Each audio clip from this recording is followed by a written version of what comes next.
When you start seeing numbers like 6 and product names, you know you're firmly feet dry on Iterative Improvement Island. But the Galaxy Watch 6 that's spent the past few weeks on my wrist does a good job of living up to the other word in its name: classic. It's a Wear OS watch with more style, power, and fun than I've seen from Samsung in years. And the only reason I won't be wearing it is because I think too many other people will.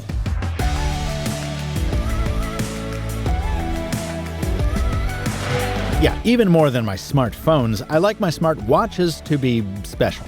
And Samsungs have always sold well, despite what I consider an unfortunate tendency to blend in. Well, when I plucked my sample from the box this year, any concerns about that evaporated. This thing is a stunner in silver, with the pushers and chamfered edges done up in a mirror finish that contrasts beautifully with the brushed stainless steel casing. The touchscreen watch face is sapphire crystal, the case back is ceramic, and the watch bezel sports a reeded edge that gives it a subtle coin-like appearance, while also making it easier to spin. And spin it you will. At 47 millimeters and 59 grams, my review unit is the largest in the 6 series, but it doesn't feel all that big on my 190 millimeter wrist. Maybe that's because of the mammoth timepiece I wear on the regular, the Garmin Mark Captain Gen 2 review unit. See previous episode. Or maybe it's because the Samsung's lugs narrow to a nearly disproportionate 20 millimeters, which is where my troubles kicked off with the Classic. After holding fast for a few days, the band that came with my silver review sample just popped off, and no amount of fiddling with its custom spring-loaded button would get it to latch back on, though I should note that the watch can accommodate any standard 20mm band. Samsung was kind enough to send me a replacement unit, which confirmed 2 things. First, the issue seems to be with both this band and this watch, because the defective watch can't hold on to any bands, and the defective band can't attach to the new watch. And the second thing the replacement unit confirmed is that the silver one is the one to get, if you want a timepiece that actually looks like anything special. To me, this muted, mostly matte black model is a minimalist bummer. Rounding up the hardware, the Classic's dust and water resistance creds include hardy IP68 and 5 atmosphere ratings. The AMOLED screen peaks at an eye-searing 2,000 nits, and there is an LTE option if you want to leave your phone at home. All right, how about software? I'll put it to you this way. The days of spending days just detailing the new bits of a new Wear OS version are over. Especially when Samsung just paints over it with a liberal splatter of One UI. While Google and most other manufacturers hew to a monochromatic minimalism that borders on joylessness, Samsung pulls so hard in the other direction that it sometimes feels like it was made for children, with its playful pastels and oversized icons. Plus, One UI's whole aesthetic on phones and watches is starting to feel somewhat stale to me. So hopefully, with 4 years of software updates promised by Samsung, we'll see a visual refresh at some point. But you know what? It's laid out logically, it works well, and driving these pixels with the smart bezel is so fun. You can understand why Samsung thought it could accomplish the same effect with a capacitive touch bezel, which it did on the Galaxy Watch 5. But in a world where the tyranny of the touchscreen has already rendered most smartphones indistinguishable, character-free slabs of glass, a smart watch just cries out for tactility. I'm so glad Samsung took a page from one of its old playbooks and walked back a product change and decided to bring back the bezel. I just wish it was more consistent in waking up the device. Often I'll have to spin it more than a few notches to get it out of snooze, which is an annoyance made all the more frustrating by its familiarity. This is not a new problem.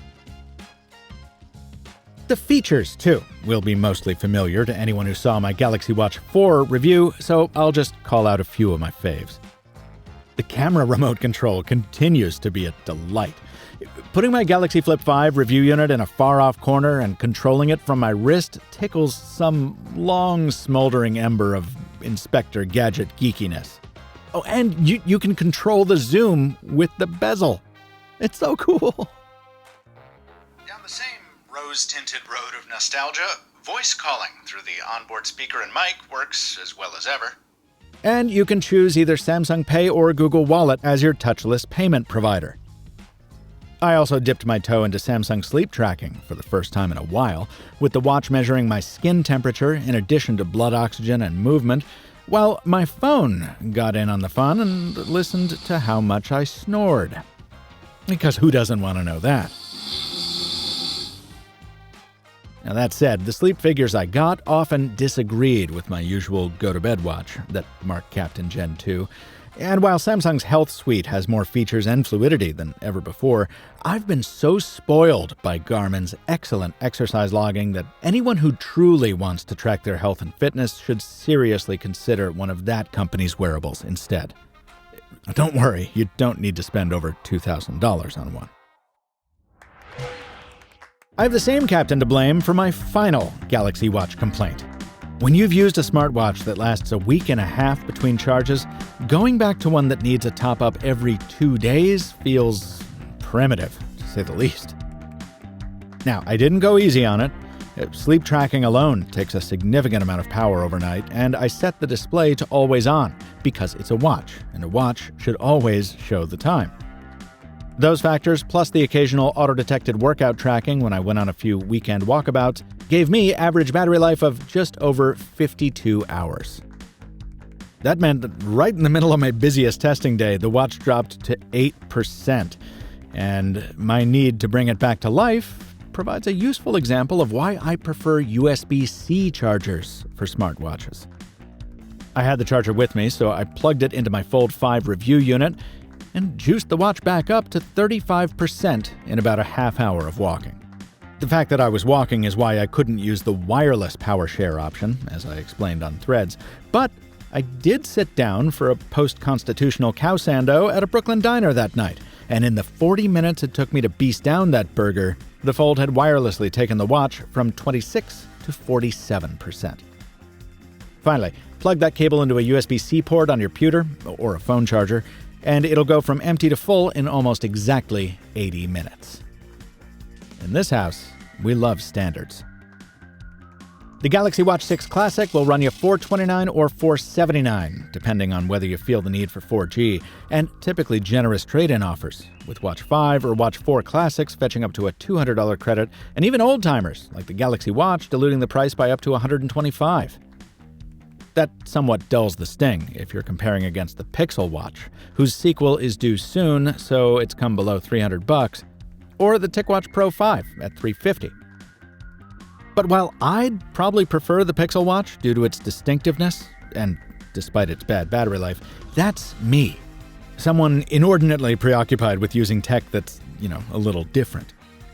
Like I said in last week's video, when I was comparing the Motorola Razr Plus and Samsung's Galaxy Flip 5, for most people, the Samsung product will deliver the superior experience.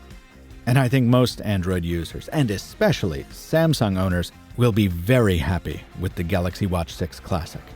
I mean, as long as you get the silver one. I'm just playing around. Get whatever color makes you happy. This video was produced following 3 weeks with 2 pre-production Galaxy Watch 6 Classic review samples provided by Samsung. As always, the company did not get a preview of this review, nor did it pay a fee for this video, nor did it have any editorial input or copy approval rights. If it did, Samsung would be a sponsor, when in fact, it's a subject. If you'd like to see more videos like this, please subscribe to the Mr. Mobile on YouTube and follow me on Threads and Twitter at... Oh God, do we have to call it X? Follow me on Threads and the other place at Captain2Phones. Until next time, from Michael Fisher, thanks for watching. And stay mobile, my friends.